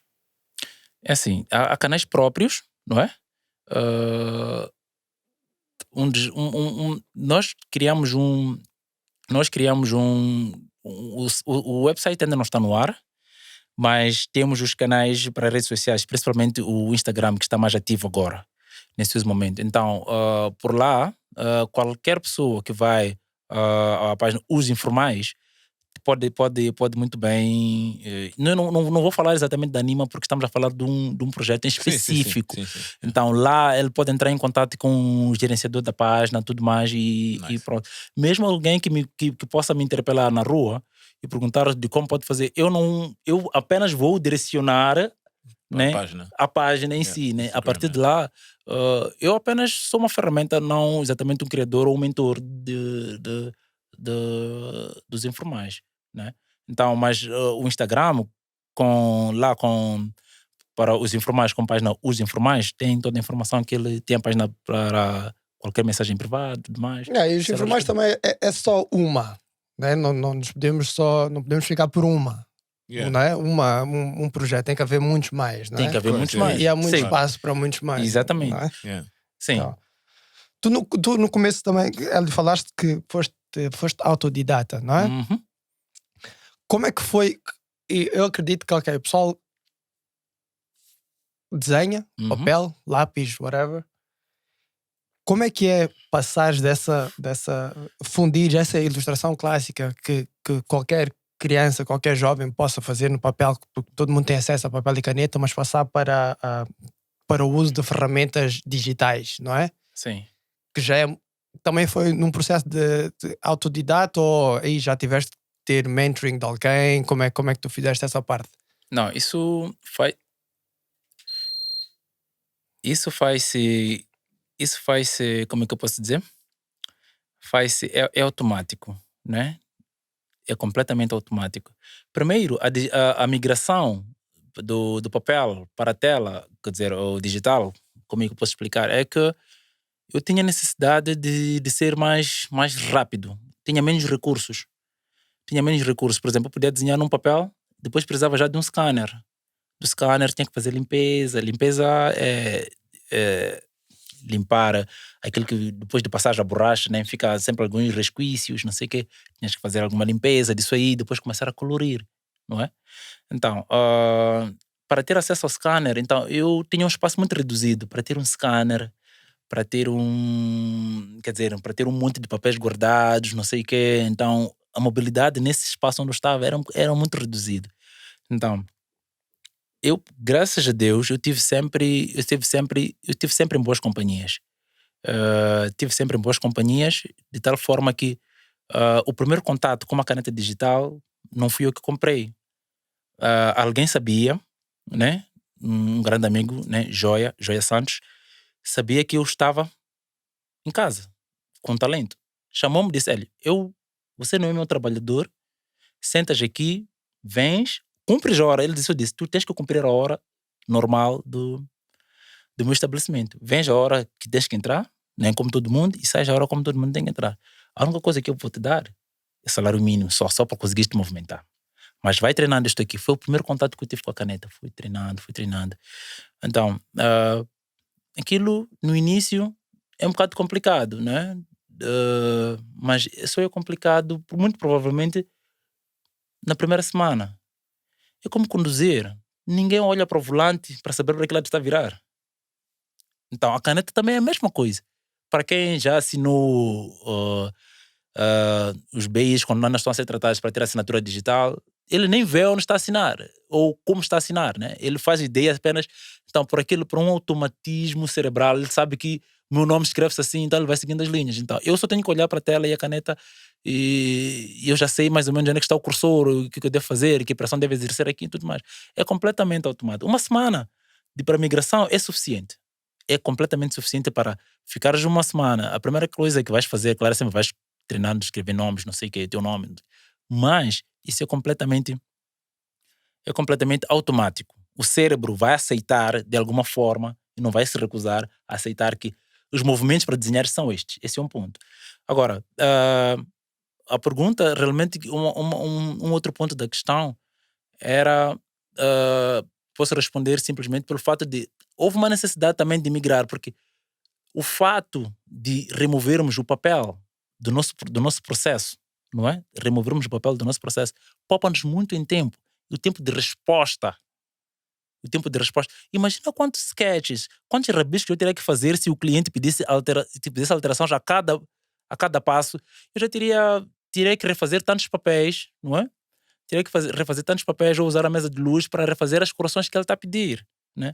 Agora não. Agora eu posso simplesmente fazer o primeiro draft, enviar e dizer que não gostei aqui, essa orelha está muito pequena, pode aumentar um bocadinho. Então eu não tenho nada para fazer, senão ir digitalmente fazer e acrescentar e mandar no momento. Imagina quantos scans tenho feito para cada alteração. Quantos scanners eu deveria fazer para cada alteração? Mas trabalhaste comigo quantas vezes eu teria aqui? Quantos scanners? É por aí. E eu nem fui chato. Eu não fui chato. Não foi chato? Não, estava a dizer, nem fui chato, nem mandei muitas coisas para trás. Acredito que deve haver muita gente que manda muita coisa para trás. A pedir mais coisas. A pedir mais coisas para botar.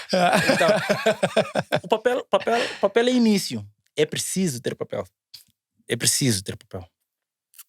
Por que é preciso ter o papel?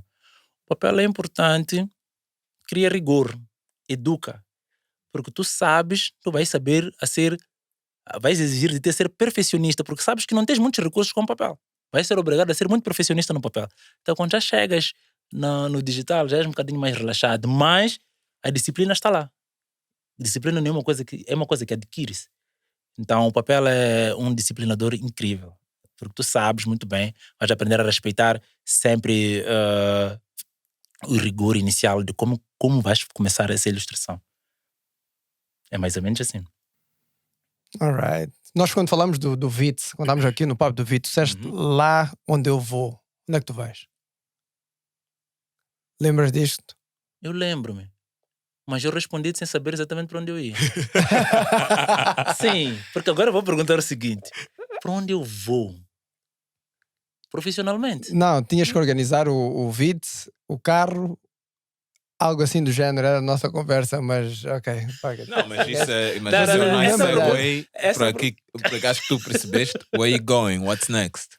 Não foi isso que percebeste ou não? Sim. Eu também. Esse é o problema de falarmos muito antes de carregarmos o record, estás a ver? Sim. É que agora, antes fazia sentido, quer dizer, fazia sentido, mas eu acabo percebendo que esta pergunta pode ser mais ampla. Eu também percebi assim. Como ilustrador, para onde eu vou? Não sei. Ou quando eu sair daqui, da Cubula. Para onde eu vou? Bom, deixa eu esclarecer um bocado agora essa pergunta.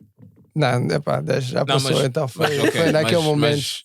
Falando nessa pergunta, what's next para ti? Sorry, antes de responderes, Ah, Link, o o nome, nome.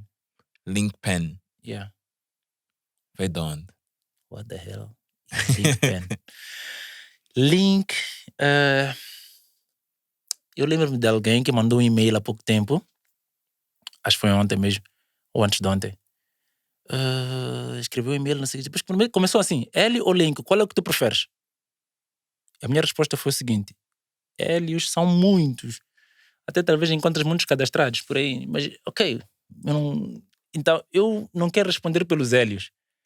Então, eu quero criar uma assinatura, eu quero criar um nome de guerra que, de alguma forma, cada um que falasse não tivesse dúvidas de que só existe um, né?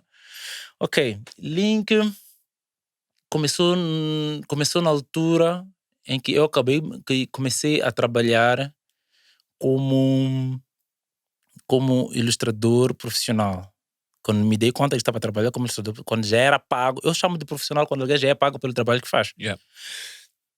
Então, quando comecei a ser pago pelo trabalho que fazia, então, acabei apercebendo-me de que quando alguém, nem todas as situações, mas quando alguém me requisitava um trabalho, ele não era o consumidor final. Não é? Então, de alguma forma, quem me procurava não era quem ia usar o trabalho. Ele precisava de mim ali no meio. Então, ele podia ser o contato de não sei o quê. Então, quando me consultavam, não sei o quê, então, de alguma forma, eu tinha que suprir, em termos profissionais, o trabalho que ele pedia. Então, eu acabei percebendo de que não. Eu acabava fazendo um elo de ligação entre os dois. Porque se eu deixasse de fazer o meu trabalho, o A e o C, e eu sendo o B, eles não tinham contato, o trabalho morria. Então eu acabava sendo o B entre o A e o C. Então eu fazia a ligação entre as duas coisas. Então eu dizia, eu acabo sendo o link das coisas. Então que seja link. Mais ou menos assim. Não porque tivesse uma história. Mas é isso com histórias. Tu podes criar uma história de. Né? Tu salvaste o A e o C. Exatamente. Uma explosão. Uma explosão. He landed on planet Earth to save the world. To save the world. É mais ou menos isso. Mais ou menos isso. Então, pronto. O nome ficou de tal forma que até em casa já me chamam assim. Eu gosto, praticamente. E, acima de tudo, porque eu escolhi esse nome. Eu não vou dizer que eu não gosto do meu nome. Aliás, vou dizer, não gosto. Ok. Então, não há melhor coisa. Porque, repara que as melhores coisas, as melhores coisas que temos na vida são as coisas que nós próprios escolhemos. Aquilo que nascemos com ele, aquilo que nos foi dado, aquilo que nos foi dado não tem o mesmo valor do que aquilo que a gente escolheu. Isso não há dúvida. Tipo certos primos, tios, né? Mas pode escolher. Mas o pen caiu bem. O pen é do BI. Esse é do BI. Yeah. Esse eu não descubro por nada. O meu nome é Hélio Januário Pen. Eu sempre estou a remover o Januário. Yeah. E fica um pen. Então, eu acabo sempre sendo. Ficou nice, Link Pen. Link Pen. Isso, sempre. Estás a ver como eu disse que eu sou um sortudo? Eu acabei dizendo. As coisas vão acontecendo. Eu estou fazendo. O meu caminho não está traçado. Eu só estou a segui-lo. Só. As coisas vão acontecendo circunstancialmente. Opa, por alguma força, que não sei qual é, está a acontecer de uma forma fantástica. Eu não tenho muito de que me queixar. Não, mas olha, Hélio, o trabalho é amazing. Nós também estamos a poupar para mostrar às pessoas o que tu fizeste para nós. Ainda não publicamos, não fizemos nada. Estamos à espera deste momento para poder fazer justiça mesmo. Também agradecer aqui. És o nosso primeiro de 2021. Uau. Ok, a série já acabou. Já não podemos escolher. Estão a ouvir isto. Dia dos Heróis. And, dia 3 de fevereiro. Agradecer também partilhares um bocadinho do teu tempo, tua história aqui connosco. E espero que o pessoal também agora, por isto, também tenha mais acesso ao teu trabalho e que e que veja o teu talento, porque it's amazing, meu. É muito bom mesmo. Ok, long time coming too. long time coming too. É verdade. A história é amazing. Eu vou agradecer pelo espaço. Vocês são uma equipa fantástica. E pronto, quando recebi o convite, a minha predisposição foi imediata, né? De alguma forma não podia deixar de ser, porque eu sabia que de alguma forma não ia para falar trabalhos de Link ou do Hélio, porque sinto que aquilo que eu venho dizendo e venho repetindo sempre, que há um gap, há um vazio por se preencher, né? Tem muita gente talentosa. Quando eu digo que sou sortudo, eu volto a repetir isso várias vezes, porque em Moçambique realmente há um vazio. Então eu sinto que há muitas áreas sobrelotadas, né? Em que toda a gente está a fazer não a mesma coisa, está a ocupar o mesmo espaço. Pode estar a fazer diferente, mas a ocupar o mesmo espaço. Esta área está subaproveitada, não é? Então há uma oportunidade, não para mim, mas para nós que fazemos história, fazemos banda desenhada. Então há uma necessidade. Eu estou mais interessado em inspirar, ser referência e trazer pessoas a fazerem isto aqui, a mostrarem-se, a aparecerem, não é? A tirarem os trabalhos das gavetas e mostrarem que também podem fazer. Então, e para aquele que, de alguma forma, este é mais importante para mim até agora, nesse momento. O mais importante é para aquele que diz que não está a ser visto. Ele só não está a ser visto porque não está a mostrar. Na verdade, há muita gente atenta, não é? Porque se ele parar agora, muito provavelmente, aquele que lhe segue também vai parar. Então, quando uma luz apaga-se, muita coisa deixa de ser iluminada, se não tudo. Então, há uma necessidade de fazer essa continuidade. Há uma necessidade de trazer aquele que faz para junto, tá a perceber? Porque eu, como Hélio Januário, sem aquele que faz acontecer também não sou ninguém, tá a perceber? Então a minha ideia passa por formarmos e trazermos as pessoas que get together, aqueles que fazem a mesma coisa, aqueles que a fazerem juntos, porque se esperarem de verdade aquelas histórias épicas dos filmes, até pode acontecer, mas não vai acontecer com todos da mesma forma. Não vai acontecer com todos da mesma forma. Há dotados, há sortudos. E eu sou apenas um trabalhador trazendo a sorte para junto de mim. Apenas isso. Então, não é porque... Quer dizer, quando digo trabalhador, não estou a dizer que sou um funcionário. Estou a dizer só aquele que acorda cedo, que está a acreditar naquilo que está a fazer. Está a trabalhar duro naquilo que está a fazer. Não é? Então, tudo isso passa por... como é que eu posso dizer? Tudo isso passa por acreditar de que ninguém vai bater a tua porta e abrir e dizer que está aqui, leva, e eu vi teu trabalho. Não. É preciso correr atrás de alguma forma. Se não correr atrás, não vai acontecer. Não acontece. E isso é válido no mundo da ilustração, no mundo dos podcasts exatamente. E em todas as áreas. Sim, é verdade. Mr. Link Pen, yes. Muito obrigado. Thanks once again. Feliz Dia dos Heróis. 3 de fevereiro de 2021. Okay. Let's get it.